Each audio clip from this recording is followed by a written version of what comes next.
escucha? Uy, sí. ¿Cuántos habéis cantado esta alabanza, aunque sea leyéndola? ¿Y cuántos, no levantéis la mano ahora, hemos sido conscientes de lo que estábamos cantando? Porque todas en general, pero esta alabanza, a mí hace semanas que la estamos cantando los sábados con los jóvenes, que Dios ya me había estado hablando, ¿no? Y digo, es que a veces no somos conscientes de lo que le decimos a Dios. Y es por eso que hoy lo que quiero compartir, el título que le he puesto es Quemar los otros amores. Y hoy hemos cantado que el fuego de sus ojos nos ha hecho enamorarnos más y que eso quemó los otros amores. También hemos dicho, todavía tengo hambre, todavía tengo leña, yo quiero quemar. O sea que a lo mejor inconscientemente, pero hoy le hemos dicho a Dios que queme esos otros amores que hay en nuestra vida. Y también le hemos dicho que nosotros tenemos la leña, y la leña es esa disposición de querer desechar aquello que le está quitando el lugar a Dios, ¿no? Querer quemar esos amores. ¿Y qué son esos amores? Hoy en esta tarde me gustaría que cada uno pudiera ponerle nombre y apellidos a esos amores que tenemos. Y son nuestros ídolos, son aquellas cosas o personas que hemos sentado en el trono de nuestra vida. Y Dios deja bien claro lo que piensa de los ídolos, ¿no? En la Biblia dice, huid de la idolatría. Los idólatras no verán el reino de Dios, es decir, que para Dios es muy importante este tema. No es algo, Dios es muy radical con la idolatría, no es algo, bueno, que se puede dejar pasar, ¿no? Y en esta tarde me gustaría que pudiéramos salir de aquí sabiendo qué es un ídolo, cómo convertimos las cosas que hay en nuestra vida en ídolos y sobre todo que salgamos de aquí con la decisión de poder quemar esos ídolos, quemar esos amores. Y la palabra ídolo suena como muy grande, ¿no? Y uno puede decir, yo no tengo ídolos. Y entonces busqué qué era ídolo, ¿no? Y ídolo es una figura de un Dios que se adora. Hasta ahí yo creo que todo el mundo lo sabe, ¿no? Pero la siguiente parte de la definición decía, pero también es una persona o cosa que se ama o se admira con exceso. Hay cosas en nuestra vida o personas que amamos o admiramos en exceso, demasiado, más de lo que deberíamos. Un ídolo son esas cosas o personas que han tomado el lugar de Dios en nuestra vida. Son esas cosas o esas personas que al final nos van a alejar de tomar las decisiones que sí van a agradar a Dios. Es decir, que nos van a alejar de Dios, nos van a alejar de leer la Biblia, de tener nuestros tiempos, nos van a alejar de tener esa mentalidad de reino y de unidad en la casa de Dios, de saber cuál es nuestro lugar. Y en Éxodo 23 dice, no tendrás dioses ajenos delante de mí, en mi lugar. Dios quiere ser el único Dios. Y un ídolo, quiero que eso quede muy claro, es todo aquello que nos va a impedir ver a Dios incluso cuando estamos adorándole supuestamente a Él. En Isaías 6:1 dice el profeta, en el año en que murió el rey Uzías, vi yo al Señor sentado sobre un trono alto y sublime, y sus faldas llenaban el templo. Y este texto me gusta, ¿no? Porque era un hombre que ya estaba sirviendo. ¿Cómo puede ser que en el año en que murió el rey Uzías, vio él al Señor? ¿Por qué no lo vio antes? Porque era un ídolo en su vida. Hay personas o cosas que nos van a impedir ver al Señor. Y de eso es de lo que quiero hablar hoy. Muchos no pueden ver a Dios hasta que pierden el trabajo, hasta que su esposa fallece, hasta que ocurre una tragedia, hasta que a sus hijos les pasa algo. ¿Por qué no pueden ver a Dios hasta que esas cosas les pasan? Porque esas cosas o esas personas eran ídolos, eran lo primero, estaban entre ellos y Dios. Y cuando preparaba esto, pues me imaginaba con este texto, ¿no? Me imaginaba que yo estaba aquí y que había unas escaleras hacia arriba y que ahí estaba el trono de Dios. Y que esto igual es lo que le pasó al profeta y es lo que nos pasa a muchos. Que nosotros intentamos ver a Dios, pero en esas escaleras hay un montón de arbustos que nos tapan a Dios. Y esos arbustos hoy tienen que ser arrancados. Como el mejor lugar donde podemos ver e identificar esos arbustos es cuando estamos adorando. Todo aquello en lo que yo pienso cuando yo estoy adorando es un ídolo. Si yo estoy pensando mientras adoro en mi problema, estoy haciendo de mi problema un ídolo. Si estoy pensando en mi esposo, en mis hijos, en mi trabajo, estoy haciendo de todo ello un ídolo. El centro de nuestra vida tiene que ser Jesús. Pero tristemente muchas veces el centro de nuestra vida se convierte en otras cosas. Bueno, después de esto, después del trabajo, cuando pase el tiempo con la familia, cuando pase el tiempo con los amigos, si me queda tiempo, iré a la iglesia. Si me sobra tiempo, voy a ver qué tengo esta semana. Serviré en ese área donde han dicho que está faltando gente. Si me sobra tiempo, a lo largo del día tendré mi tiempo con Dios. Pero si ya llego muy cansado porque no he parado, entonces no. Y si esas cosas están pasando en nuestra vida y aún así pensamos que Dios es el centro, estamos muy equivocados. El centro es aquello a lo que tú le das prioridad. Cada día, no porque hay una actividad, no, en general, cada día. Aquellas cosas a las que tú le das prioridad son tus ídolos. Y tener otros amores no solo nos va a afectar a nosotros, sino que puede ser una tragedia en nuestras familias, porque tener amantes destruyen el hogar. Nuestros hijos van a amar esas cosas que para nosotros tienen prioridad, porque ellos son los primeros que lo ven. Tú puedes venir aquí y hacer lo que quieras, levantar las manos, adorar, pero tus hijos en casa ven si antes que leer la Biblia prefieres ponerte la tele. Tus hijos van a amar tus prioridades. Y luego un día nos vamos a preguntar por qué nuestros hijos no le han dado importancia a servir en la casa de Dios, por qué no le han dado importancia a pasar ese tiempo en su presencia.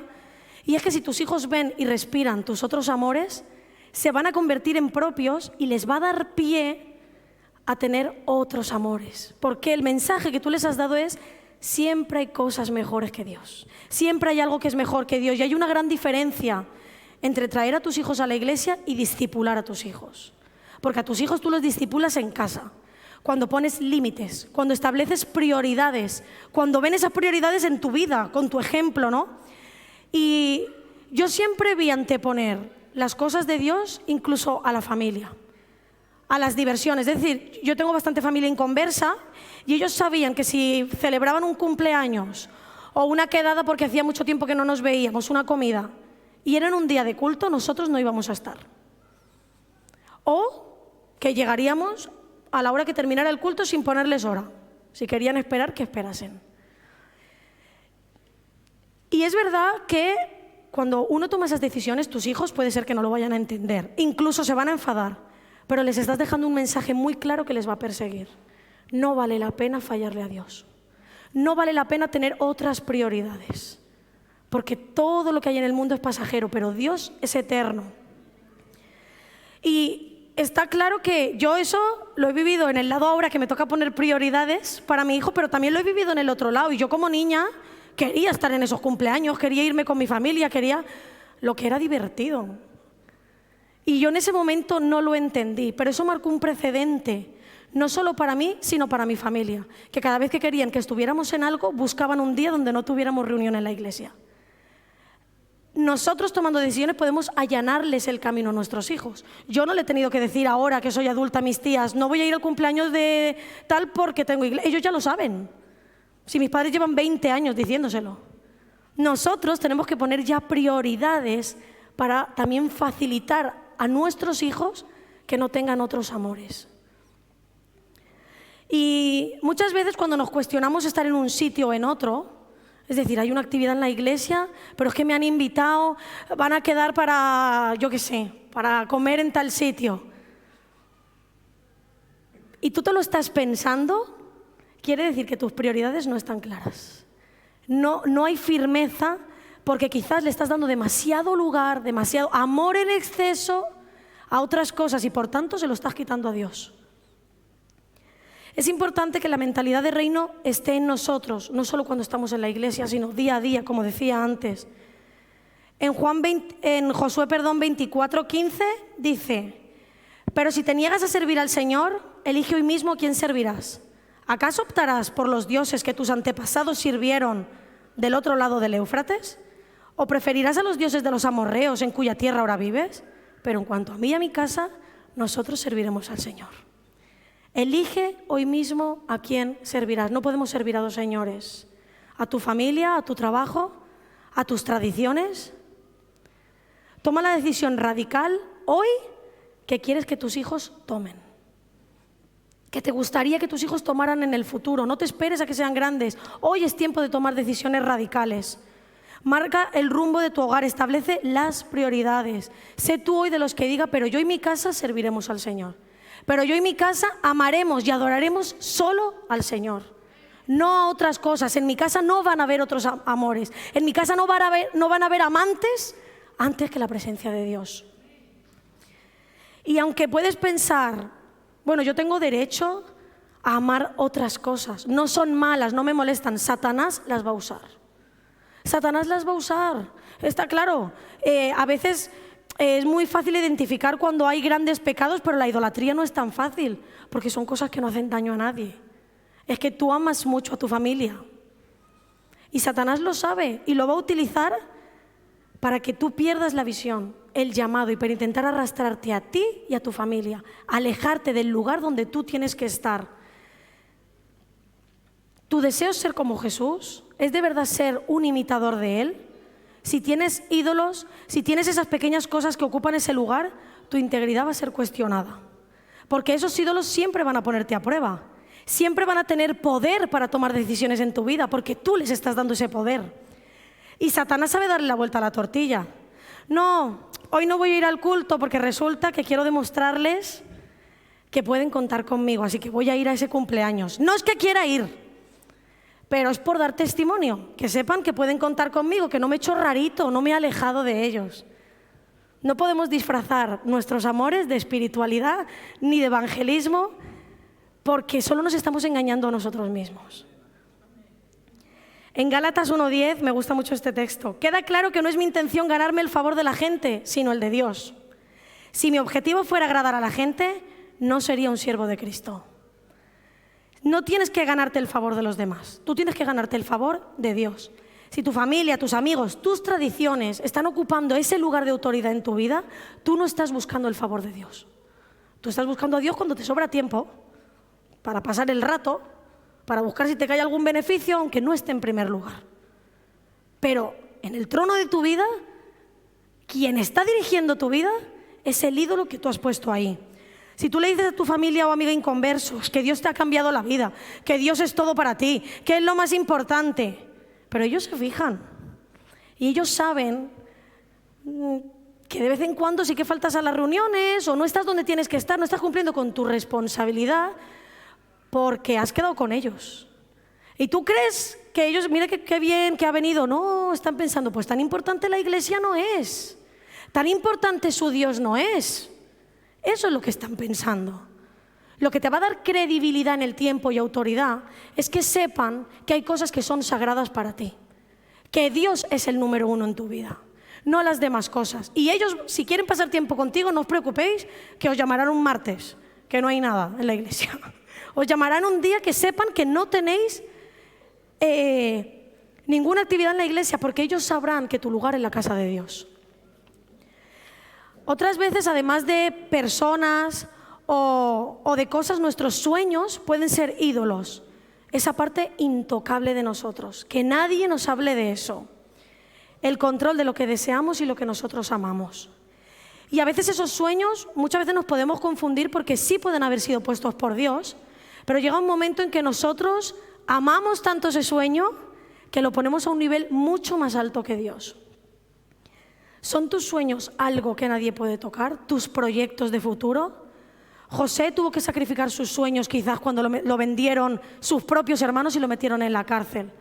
David, después de ser ungido por Samuel y haber recibido el llamado, seguro que pasó horas y horas soñando con la nación, con el reino que él iba a construir. ¿Cómo iban a cambiar las cosas ahora que él iba a ser rey? Alguien recibe un llamado así, tu cabeza, y empieza a soñar. Seguro que empezó a soñar con el templo que él iba a edificar o con el ministerio de alabanza que iba a haber en aquel tiempo. Pero seguramente esos sueños se derrumbaron cuando Saúl empezó a perseguirlo y acabó metido en una cueva. En 1 Samuel 22, 1 y 2 dice: yéndose luego David de allí, huyó a la cueva de Adulam. Y voy a pasar al versículo 2. Se juntaron con él todos los afligidos, todo el que estaba endeudado, todos los que se hallaban en amargura de espíritu, y fue hecho jefe de ellos.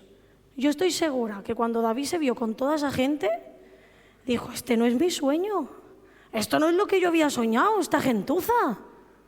Y seguro que David soñaba con un ejército poderoso, no pensó por dónde iba a pasar. Y a veces esos son nuestros sueños, ¿no? Cuando soñamos incluso con la iglesia, soñamos con una iglesia a lo que va a llegar lo mejor de lo mejor. Y eso no pasa, ¿por qué? Porque de lo vil y lo necio y lo menospreciado nos escogió Dios. Y como compartía el pastor Juan Antonio el domingo, de lo vil es de donde va a sacar su linaje escogido, su real sacerdocio. Y a veces entonces nos olvidamos, ¿no?, que nuestros sueños no son como los de Dios, que nuestros pensamientos no son como los de Dios, ¿no? Y cuando intentamos amoldar una palabra que Dios nos ha dado, o un sueño que pensamos que puede ser de Dios, a cómo nosotros hemos decidido que va a suceder, cuándo, cómo, por qué, nosotros encasillamos todo y esto va a pasar así. Y eso no pasa, eso crea frustración. Y de repente llega la desconfianza de Dios. ¿Será que eso no va a pasar? Y entonces, ¿qué era más importante, Dios o el sueño? Dios nos va a dar palabra, Dios nos va a dar promesas, Dios nos va a dar sueños, sus sueños, no los nuestros. Porque entonces volvemos a lo mismo. ¿Qué era lo importante? ¿Qué era lo primero? ¿El sueño o el que nos dio el sueño? Hoy, como no me pusieron a cantar, me voy de la iglesia. Como no me han puesto a servir en la escuela dominical y llevo meses pidiéndolo, me voy de la iglesia. Entonces, ¿qué es lo importante? ¿Dios? ¿En qué Dios estás confiando tú? ¿Cuál es el ídolo que hay en tu vida? Pues como no me pusieron a predicar y yo sé que yo soy llamada a predicar, me voy a ir de la iglesia. ¿Me explico? ¿Entendéis lo que estoy diciendo? Incluso predicar puede ser un ídolo en tu vida. Porque puede ser que efectivamente haya un llamado, pero Dios no te va a dar algo, Dios no te va a poner a predicar de Él si tu amor, tu único amor no tiene que ser predicar de Dios, sino el Dios de quien predicas. ¿Se entiende lo que quiero decir? Tu único amor no puede ser cantar, sino al Dios al que le cantas, al que le alabas. Y muchas veces incluso en las cosas en las que podemos servirle se convierten en lo más de lo más. Y si no lo obtenemos, Dios será malo y me voy. Entonces tú no estabas buscando a Dios. Y Dios nos va a dar cosas buenas. Está claro que podemos disfrutar. No estoy diciendo tenemos que anhelar las cosas del reino, tenemos que anhelar servir, tenemos que anhelar lo que Dios tiene, tenemos que amar a nuestra familia, agradecer por nuestro trabajo, disfrutarlo. Pero nosotros tenemos que tener bien claro, y no solo nosotros, nuestro jefe, nuestros amigos, nuestros familiares, que nuestra prioridad es Dios, que Dios es el número uno. Y necesitamos ser confrontados, porque a veces estas cosas no las vemos. Todos necesitamos tener personas que se puedan meter con nosotros, que nos puedan decir las cosas sin que nos pongamos a la defensiva, sin que saltemos. Gracias a Dios tenemos en esta iglesia un equipo pastoral de 8 pastores. Pues aunque no lo creas, si te dicen algo no es para dañarte, no es para ofenderte. Es que es su obligación, es que Dios les está demandando a ellos lo que nos tienen que decir. Pero a nosotros nos está demandando recibirlo, someternos, obedecernos. Porque ellos van a poder identificar desde fuera mucho más fácil cuál es el ídolo que está gobernando tu vida. Ellos nos van a ayudar a preparar ese altar, a meter esa leña para quemar esos otros amores que le están quitando la gloria a Dios. En Génesis 12:1 dice: el Señor le había dicho a Abraham: deja a tu patria, a tus parientes y a la familia de tu padre y vete a la tierra que yo te mostraré. Y en el versículo 4 dice: entonces Abraham partió con el Señor como el Señor le había ordenado. O sea, no se lo pensó, no titubeó, todo en la vida de Abraham era movible. Su tierra, su familia, sus tiendas, todo excepto sus altares. Sus altares eran permanentes. Podemos ver en Génesis 5 momentos en los que Abraham levantó 5 altares donde sacrificó cosas importantes a Dios. Y un altar es un instrumento de adoración. Abraham era un adorador. La primera vez que sale la palabra adoración en la Biblia está relacionada justamente con uno de los altares de Abraham. Y en Génesis 22, no lo voy a leer, creo que todos sabéis que le pide que sacrifique a su hijo. Entonces Abraham, muy obediente, coge a su hijo, coge la leña, coge todo lo necesario para preparar el altar. Y cuando está preparando el altar, ha puesto la leña y tiene a su hijo atado para sacrificarlo. Es decir, ese fue el altar más difícil de toda su vida. Dios le estaba pidiendo a su hijo. Y estaba dispuesto a hacerlo. Y cuando estuvo a punto, en el versículo 12, dice que aparece un ángel y le dice: no toques al muchacho, no le hagas ningún daño, porque ahora sé que de verdad temes a Dios. No me has negado ni siquiera a tu hijo, tu único hijo. Abraham colocó la leña y preparó el altar. Dios lo quiere todo de nosotros. Y eso es lo que quiere saber. Si en nuestra vida de verdad hay temor por Dios. A él le dijo: no me has negado ni siquiera tu único hijo. En Santiago 2, 21 y 23 dice: ¿no recuerdas que nuestro antepasado Abraham fue declarado justo ante Dios por sus acciones cuando ofreció su hijo Isaac sobre el altar? Su fe y sus acciones actuaron en conjunto. No dijo solo que creía en Dios, demostró que creía a Dios. Sus acciones hicieron que su fe fuera completa. Y así se cumplió lo que dicen las Escrituras. Abraham le creyó a Dios y Dios lo consideró justo debido a su fe. Incluso lo llamaron amigo de Dios. ¿Cuántos queremos ser amigos de Dios? Abraham demostró que su prioridad era Dios. Su fe en Él le justificó, su fe con obras. Nada más y nada menos que antepuso a Dios a la vida de su propio hijo. Fuimos diseñados para adorar, para ser adoradores, igual que Abraham era un adorador. La pregunta no es si somos adoradores, la pregunta es a qué o quién estamos adorando. Porque adoración podemos ver ahí fuera, en los mítines políticos, en los estadios de fútbol, en los conciertos. La gente derrama su corazón de una forma que en los salmos expresa que es una forma solo para adorar a Dios. Derraman su corazón de forma sincera. Gritan, lloran, cantan durante horas, no se cansan. Entonces la pregunta, adoración se puede encontrar ahí fuera. La pregunta es, ¿a quién estamos adorando nosotros? Adoradores somos, ¿pero de qué? En Romanos 1, 21 al 23 dice, voy a leer un trocito del 21. Es cierto, ellos conocieron a Dios, pero no quisieron adorarlo como Dios ni darle gracias. Y en el 23 dice, y en lugar de adorar al Dios inmortal y glorioso, rindieron cultos a ídolos que ellos mismos se hicieron. Parece estúpido. O sea, la mayor estupidez humana fue dejar de adorar al Creador para adorar las cosas creadas. ¿Qué es lo que está pasando? ¿Qué es lo que pasa cuando ponemos otras cosas que no son Dios en el altar de nuestra vida? Creo que queda claro que qué cosas en nuestra vida hoy podrían estar siendo un ídolo, podrían ser esos amantes para nosotros. Dios le pidió a Abraham que preparase un altar y que sacrificara allí lo que más amaba. Y como Abraham, nosotros hoy debemos de poner a nuestros hijos, a nuestro esposo, a nuestros amigos, nuestro trabajo en ese altar. Porque mientras ellos sean los ídolos, no vamos a poder ver lo que Dios tiene. En el año en que murió el rey Uzías, vi yo al Señor. En el año en que cayeron esos ídolos en mi vida, vi yo al Señor. ¿Cuántos estamos dispuestos hoy a quemar esos amores? ¿Cuántos queremos ver al Señor?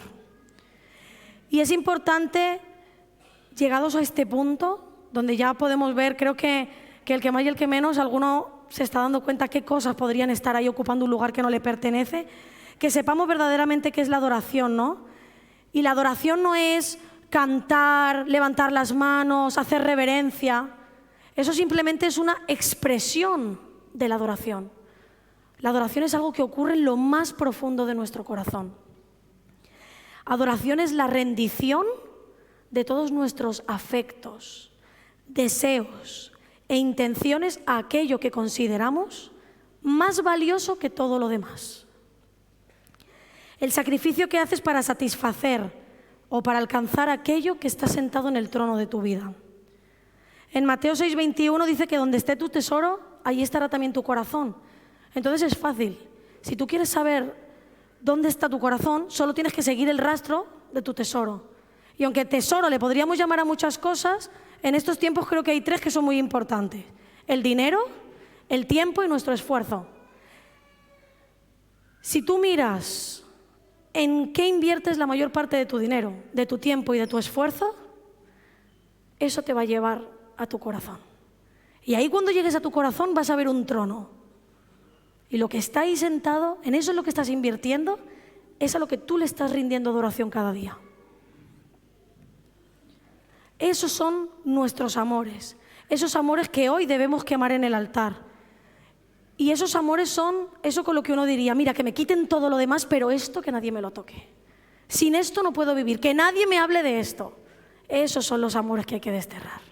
Esos son los amores que no te están permitiendo ver a Dios en su trono, que no te están permitiendo ver lo que Dios tiene para ti, que no te están permitiendo avanzar. Esos son los intocables de los que hablaba. Y hoy me gustaría que pudiéramos entender la importancia de desterrar esos amores. Estamos en guerra. En este lugar está ocurriendo una guerra. Y es una guerra por tu adoración, una guerra que comenzó desde el principio de los tiempos y que continúa hasta el día de hoy. Es una guerra que comenzó en el cielo, ¿no? Cuando dice la Biblia que Jesús estaba sentado en el trono desde el principio de los tiempos, porque Él era el único digno de estar sentado en ese trono. Y había un querubín que era el más hermoso de todos, conocido como Lucifer, luego lo hemos conocido como Satanás, que era el encargado de cuidar la gloria de Jesús y de estar constantemente adorando al que estaba sentado en el trono. Pero un día dice la Biblia que pasó una cosa, y es que Lucifer dejó de adorar al que estaba sentado en el trono, dejó de mirar a Jesús sentado en el trono y se miró él mismo. ¿Y sabéis qué descubrió? Dijo, no estoy nada mal, soy hermoso, tengo sabiduría, tengo poder. Y el tipo debía ser impresionante, porque dice la Biblia que esto lo comentó con el resto de ángeles y que un tercio de los ángeles le dijo, oye, Satanás, tú eres digno de estar sentado en el trono. Y fue por eso que fue expulsado del cielo. Y esa guerra que comenzó en el cielo por ese trono continúa de hoy, hasta día de hoy, pero por otro trono, el trono de tu corazón, el trono de tu adoración. Y ahora escúchame bien, ¿podemos pensar que la adoración no es importante? ¿Tú crees que si la adoración no fuese importante, Satanás en el desierto cuando tentó a Jesús le hubiera ofrecido todos los reinos del mundo por solo un poquito de adoración? Dice en Mateo 4:8, otra vez le llevó el diablo a un monte muy alto y le mostró todos los reinos del mundo y la gloria de ellos. Y le dijo, todo esto te daré si postrado me adorares. Ese momento tuvo que ser increíble. Satanás y Jesús otra vez cara a cara. Y yo me imagino ese encuentro tenso de, bueno, estamos aquí otra vez face to face. Y Satanás diciéndole, vamos a ver, Jesús, yo tengo algo que tú quieres y tú tienes algo que quiero yo. Vamos a hacer un intercambio. Yo te doy todos los reinos del mundo y su gloria si te hincas solo un poquito y me adoras. Tentador, ¿no? Solo un poquito. Lo que Satanás más quiere no son tus talentos, no es tu dinero, es tu adoración. Y uno puede decir, hombre, yo nunca adoraría a Satanás. Hombre, claro, así tampoco yo. Pero ¿qué tal si Satanás se esconde detrás de esas cositas o esas personas que hemos sentado en el trono de nuestra vida? Mientras tú estás adorando otras cosas que no es Dios, esa adoración se la está llevando Satanás. Te está ofreciendo otras cosas porque te hinques un poquito y le des tu adoración. La adoración es muy importante. Por eso sigue habiendo esa guerra espiritual por el trono de tu corazón, por tu adoración, por ese lugar de preeminencia en tu vida. Hoy es el día en el que tenemos que identificar qué es lo que está ocupando ese lugar. ¿A quién o qué hemos sentado en ese trono? Y como Abraham, preparar el altar. Sacar la leña, como hemos cantado. Todos lo hemos cantado, así que supongo que estamos todos dispuestos a sacar esa leña y a quemar delante de Dios, a sacrificar aquello que hemos puesto en el lugar que a Él le pertenecía. Sacrificar aquello que está recibiendo nuestra adoración. Así de claro, no es algo que nos gusta, está recibiendo tu adoración. Mi relación con Dios, nuestra relación con Dios tiene que ser cara a cara. Por tanto, como decía antes, cualquier cosa que me impide ver ese trono de Dios, cualquier cosa que está entre Él y yo, debe de ser desechado. Hoy es tiempo de pedirle perdón al Señor. Si hemos identificado qué cosas le han quitado el lugar, hoy es el tiempo de pedirle perdón. Porque ese lugar solo le pertenecía a Él. Es tiempo de renovar nuestro primer amor con Él y de preparar ese altar para quemar esos amores, pero con nombres y apellidos, no esos amores y ya está. Creo que cada uno sabe qué es lo que Dios le está demandando que queme hoy, que deseche de su vida hoy, que destierre para siempre hoy. Pon a tus hijos sobre ese altar, pon tu trabajo sobre ese altar, tus tradiciones, tu cultura. Ponlo todo, porque de nada te va a beneficiar. Mientras hayan cosas que no es Dios en ese trono sentado, te va a alejar de lo que Dios tiene para ti. Y me gustaría que igual que estas semanas Dios ha estado hablando esto a mi corazón y sigue hablándolo, que os haya sido de bendición, que en esta tarde no salgamos igual, o los que estáis en casa, ¿no? Que no nos quedemos igual que cuando empezó esta reunión, que podamos entender qué es lo que Dios nos está pidiendo, que podamos tomar esa decisión de quemarlo todo, de devolverle el trono de nuestra vida a Dios, de devolverle nuestra adoración a Dios. Creo que es importante que no pasen años y tengamos que decir, en el año en que murió el rey Uzías. No, hoy quiero ver al Señor. Hoy es el tiempo, si es que Dios está ahí. Hoy es el tiempo de que veamos al Señor.